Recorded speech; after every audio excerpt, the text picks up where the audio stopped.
بسم اللہ الرحمن الرحیم۔ السلام علیکم۔ طوفانی ہواؤں کے شور میں جب میں نے اس سے پوچھا کہ کیا کبھی کسی سے محبت ہوئی تو وہ ہنس پڑا، کہنے لگا محبتوں کے جلووں میں میں پیدا ہوا تھا اور انہی کے درمیان ہی مروں گا۔ اس نے مجھے اپنی کہانی سنائی۔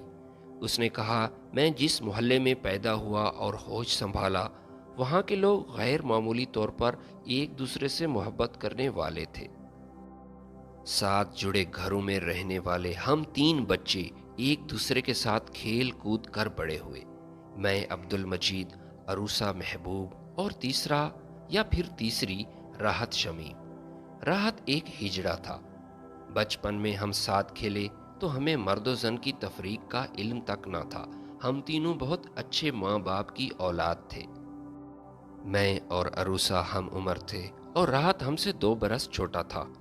جب راحت پیدا ہوا تو میرے اور عروسہ کے والدین نے یہ فیصلہ کیا کہ نئے مہمان کو کبھی یہ احساس نہ ہونے دیا جائے کہ اس میں کسی قسم کی کمی ہے، وہ بھی عام انسانوں کی طرح ہے۔ ہم اپنے اس وعدے پر قائم رہے۔ مجھے اور عروسہ کو خاص طور پر راحت سے مانوس کرایا گیا۔ ہم دونوں کا ہاتھ پکڑ کر اس نے چلنا سیکھا۔ سکول میں کوئی بچہ اسے چھیڑتا تو ہم دونوں اس کا دفاع کرتے۔ ان دنوں دنیا کی ہر خوشی ہمیں میسر تھی، لیکن کب تک؟ آخر کب تک؟ ایک روز ہمیں بھی بڑا ہونا تھا، ہمیں بھی زمانے کے تلخ حقائق کا سامنا کرنا تھا۔ راحت شمیم ایک بے حد سلجھا ہوا شخص تھا۔ اس کی شخصیت میں نفاست تھی۔ شروع سے ہی اس نے لڑکوں کے کپڑے پہننا پسند کیے۔ وہ لڑکوں کی طرح ہی بات کرتا تھا۔ تیسری جنس کے اکثر لوگوں کے برعکس نہ وہ لچکتا نہ ٹھمکتا۔ وہ اپنے لیے مذکر کا صیغہ استعمال کرتا تھا۔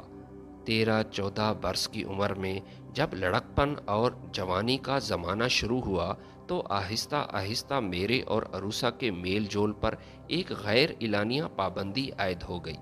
وہ دوپٹہ لینے لگی، اسکول میں البتہ ملاقات ہو جاتی۔ راحت پر ایسی کوئی پابندی عائد نہ کی گئی۔ آدھا وقت وہ میرے ساتھ گزارتا اور باقی آدھا عروسہ کے ساتھ گزارتا۔ راحت کو تصویریں بنانے کا بہت شوق تھا۔ وہ ہر وقت عروسہ اور میرے ساتھ تصاویر بناتا رہتا۔ ہم تینوں کے موبائل ان تصاویر سے بھرے پڑے تھے۔ وقت گزرتا گیا۔ ہم تینوں نے ماسٹرز کا لیا۔ مجھے ایک معقول نوکری مل گئی۔ عروسہ کو تو نوکری کرنا ہی نہ تھی۔ عروسہ اور میرے والدین ہماری شادیوں کے لیے فکر مند ہوئے۔ اگر میری اور عروسہ کی بات چلی تو یہ فطری تھا۔ اس سے زیادہ موزوں رشتہ اور ہو ہی نہیں سکتا تھا۔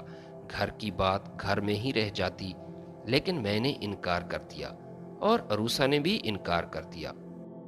اپنے والدین کو ہم نے بتایا کہ ہم نے ایسی نظر سے ایک دوسرے کو کبھی دیکھا ہی نہیں۔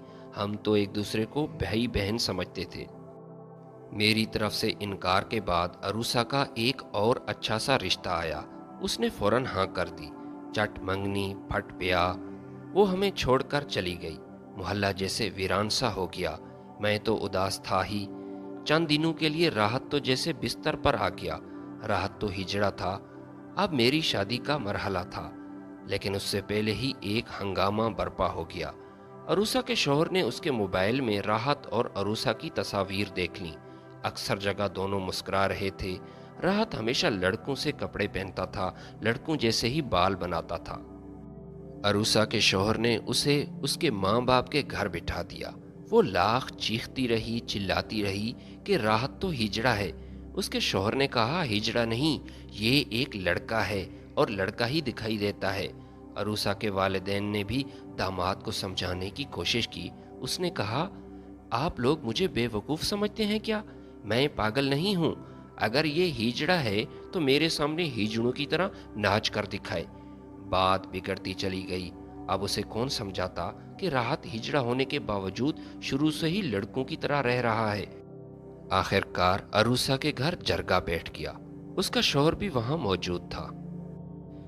جب اچانک راحت ان کے گھر میں داخل ہوا، سب نے اپنی انگلیاں دانتوں میں دبا لی۔ اس نے لڑکیوں کے سے کپڑے پہنے تھے، خوب میک اپ کیا ہوا تھا اور اس کی چال میں بھی نزاکت تھی۔ اس سے پہلے کوئی کچھ کہتا، اس نے اپنے موبائل پر گانا لگایا اور ناچنا شروع کیا، اور ایسا ناچا کہ پیشاور ہجڑے بھی کیا ناچتے ہوں گے۔ ناچ ناچ کر وہ پاگل ہو گیا۔ سب پتھر کی طرح ساکت بیٹھے تھے۔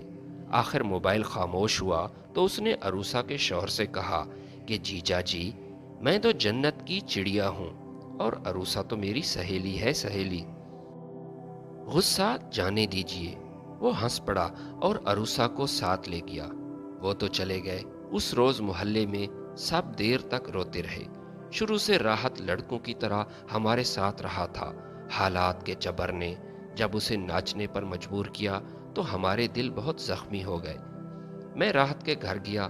وہ میرے کاندھے پر سر رکھ کر روتا رہا۔ صدمے اور غم کی شدت میں اس نے کہا، اگر میں مرد ہوتا تو عروسا کو کسی اور سے شادی کرنے ہی نہ دیتا۔ مجھ سے زیادہ کسے علم تھا؟ وہ اندر ہی اندر عروسا سے بہت محبت کرنے لگا تھا۔ میں اسے تھپکتا رہا حتیٰ کہ وہ روتے روتے ہی سو گیا۔ پھر میں واپس گھر آ گیا۔ اب مجھے اپنا ذاتی دکھ منانا تھا۔ ذاتی دکھ؟ کیا مطلب؟ میں نے حیرت سے پوچھا، تمہارا کیا ذاتی دکھ ہے؟ خاموشی سے وہ سوچتا رہا۔ برف کا طوفان تیز ہو چکا تھا۔ اس نے کہا، میں بھی عروسا سے محبت کرتا تھا اور وہ بھی مجھے بہت چاہتی تھی۔ ہم دونوں نے شادی نہ کرنے کا فیصلہ راحت کی وجہ سے کیا تھا۔ اگر ہم آپس میں شادی کر لیتے تو راحت صدمے سے ہی مر جاتا۔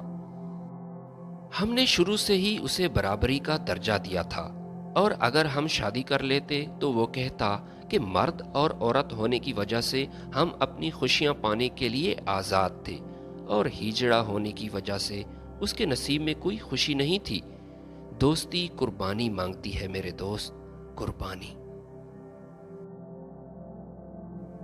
ویڈیو پسند ہے تو لائک اور شیئر ضرور کیجیے گا۔